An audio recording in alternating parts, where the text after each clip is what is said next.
We are joined today by Dr. Howard Carr, Technical Director of Segue Resources. Segue Resources is an Australian explorer that owns over 2,200 square kilometres of exploration tenements in the Fraser Range region of Western Australia. Howard, thanks for being here today. Yeah, thanks for having us, Luke. Howard, there's been a lot of discussion about the eye feature that Sirius Resources defined in the Fraser Range. Can you please explain what an eye is in this context? Well, the Fraser Range is characterised by a very strong linear magnetic fabric that trends in a northeast direction. What we find is that there's perturbations or bulges within that strong linear fabric, and these are effectively the eyes, the bulges in that strong linear pattern.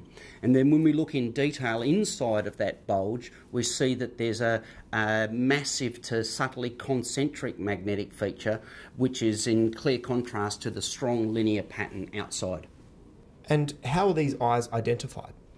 Well, they are a magnetic feature, and the Sirius image that we're so familiar with is actually a high-resolution ground magnetic image. In general, the greater the resolution of the magnetic data, the easier they are to identify, and the more confidence that what you're seeing in the magnetic data is real and meaningful. So, as a general rule, you just want to get the highest resolution magnetic data that you can afford. In that regard, what work has Segue Resources done to identify these eye targets? Well, we started with the public domain 400 metre mag data and did the standard processing of first vertical derivative, second vertical derivative, and of course the base TMI modelling with different sunshades. And that was reasonably successful, and we identified a suite of eye targets. We then acquired the 100 metre line space data and engaged consultants New Excode, who are geophysical experts who assisted Sirius in the identification of the eye in the first place. So we gave them our 100 metre data, and they reprocessed that with a much more sophisticated processing, more suited to that which they use to assist Sirius in their eye search.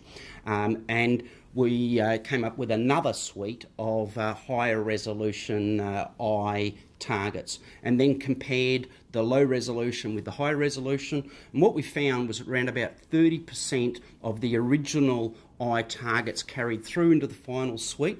That is, 70% of the originals were rejected, and around about 70% of the final suite were not identified in the first pass. So that shows that without that high resolution data, we and anybody else for that matter may well be going off down the wrong path.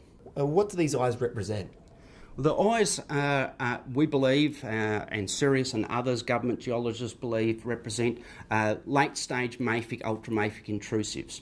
And so these pipes effectively have cross-cut the host rock and provide quite clear targets for nickel mineralisation, because the intrusions are quite different to the very large area that is outside in the mafic granulites that they're hosted by. And why is this important?